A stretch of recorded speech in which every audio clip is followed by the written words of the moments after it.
Welcome to the Dub Dive. Today we're doing something a bit different, taking a journey way off the usual map.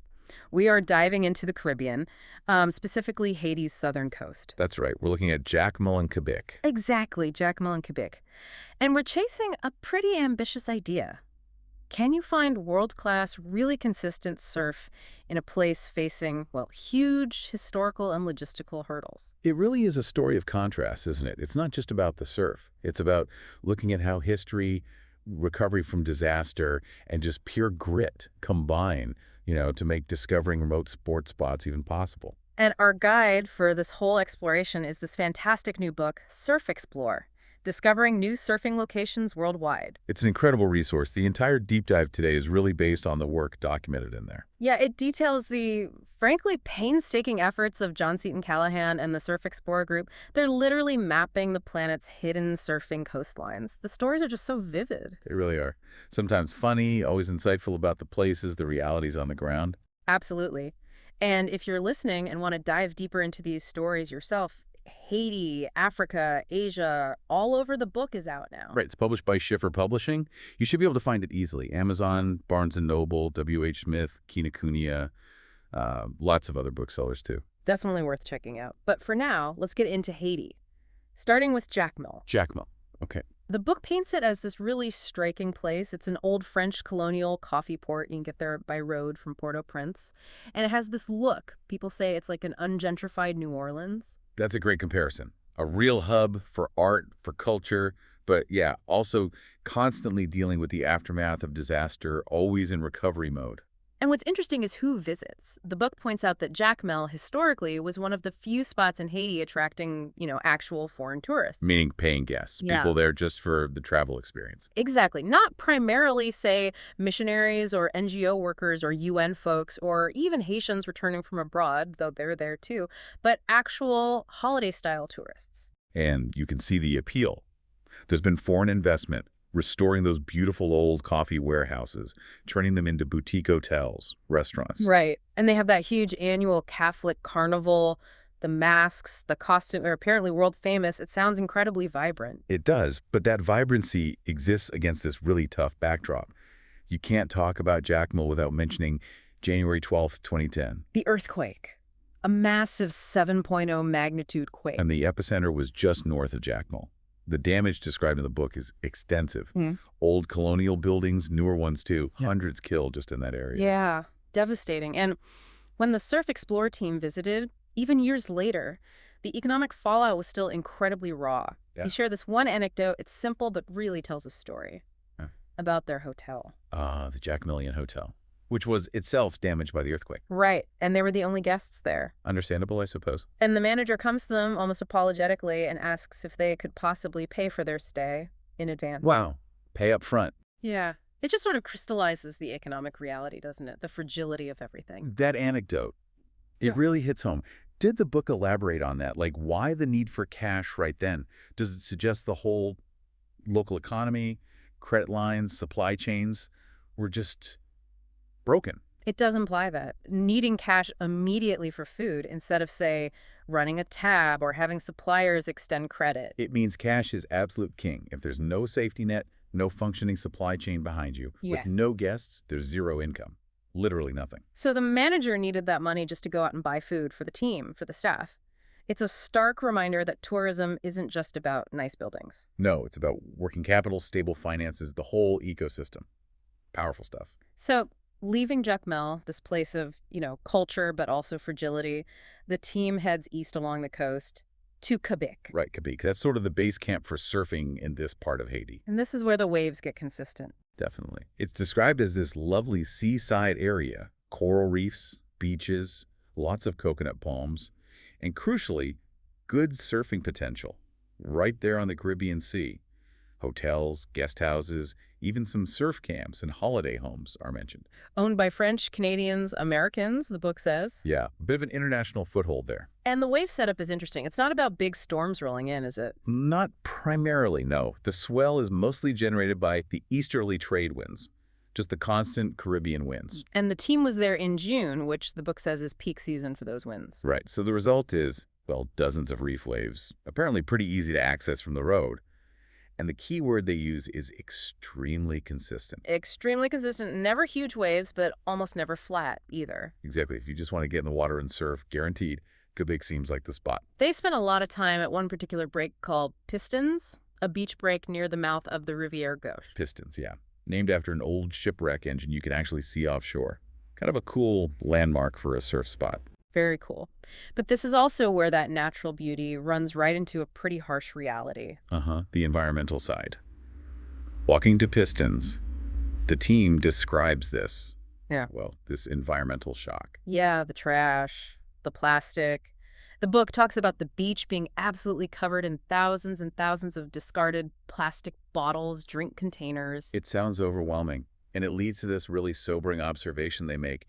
They saw local goats just picking through this sea of plastic rubbish looking for scraps. Right, and the conclusion they draw from that is just devastatingly simple. The point being, if all that plastic had any real monetary value, if there was a functioning recycling system, a market for it, you'd see Haitians out there collecting it all. Because it's just free material lying around. An army of people would be collecting it for cash. Precisely. The fact that it just sits there, choking the river mouth, spoiling the beach, it says so much about the bigger picture. It's a visual indictment, really. Lack of an export market for low-value stuff, no local investment in waste management. It's all right there on the high tide line. A very powerful, very visible economic statement. But amidst all that, you still have this incredible local spirit. Kabik is apparently home to maybe the only real local surfing community in Haiti. Surf Haiti, they call themselves. Yeah, amazing resilience. You've got these consistent, accessible waves right there. Yeah. But the local surfers face this huge barrier. Equipment. The book is clear.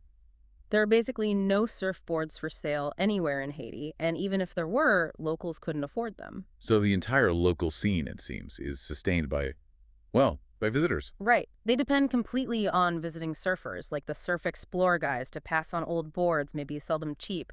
That's how they keep paddling out. It creates this really intense dependency. The ocean gives you the waves every day, but the global economy just shuts the door for local participation. Yeah, it forces them to rely on handouts, essentially, or just the goodwill of travelers. Such a stark contrast. Perfect warm waves daily, but the only locals riding them are the lucky few who got a used board somehow. It really makes you think about privilege in adventure sports. Absolutely. So, after surfing these known spots in Kabik, and apparently drawing quite a crowd, the book mentions locals would gather just to watch them surf, cheering and enjoying the show. Free entertainment, right? Totally. After that, the team decided, okay, time for some real discovery. They started looking west of Jacmel, hunting for other river mouths the map suggested might work. Right. Moving beyond the known spots, beyond the Riviere Gauche setup. This is where it shifts from, surf trip to proper exploration. And the logistics immediately got complicated. First, they hit the Riviere Gauche again, but further up where there was no bridge. So what did they do? drove across it, just found a shallow spot and went for it. Classic remote travel stuff. Wow. Okay. But once they were on the other side, the real challenge started. They got lost, like completely and utterly lost. I can imagine. Why? What was the issue? According to the book, zero signage. Absolutely none. No one pays for road signs, apparently, so the only people who know where they're going are the locals and the taxi bus drivers, the guys running the local shared taxis. They've got every track memorized. But for outsiders with a map, forget it. Instantly useless. The lack of basic infrastructure basically makes navigation totally reliant on asking people. So their GPS was essentially just talking to strangers. Pretty much. They pieced together directions bit by bit, asking friendly Creole Haiti-speaking Haitians along the way. It sounds like it took a while. I bet. But the payoff, after all that hassle. Oh, it was huge. It was exactly what their homework looking at Google Earth beforehand had predicted. They followed this little river down to the coast, and there it was. What did they find? A perfect, clean, left-hand breaking wave peeling off a river mouth sandbar. Wow. The real deal. Totally. The description is specific. Peeled for a solid 100 meters into a cove. Fast, hollow sections. Yeah. Just, the dream discovery wave. Incredible. After driving across rivers, getting completely lost, navigating by word of mouth, to find that. Must have been an amazing feeling. And the book makes a strong point. Because it was so incredibly hard to find that spot. Yeah. The chances are very high that maybe, just maybe, no one had ever actually surfed that particular wave before. That's it. That's the essence of surfEXPLORE, right?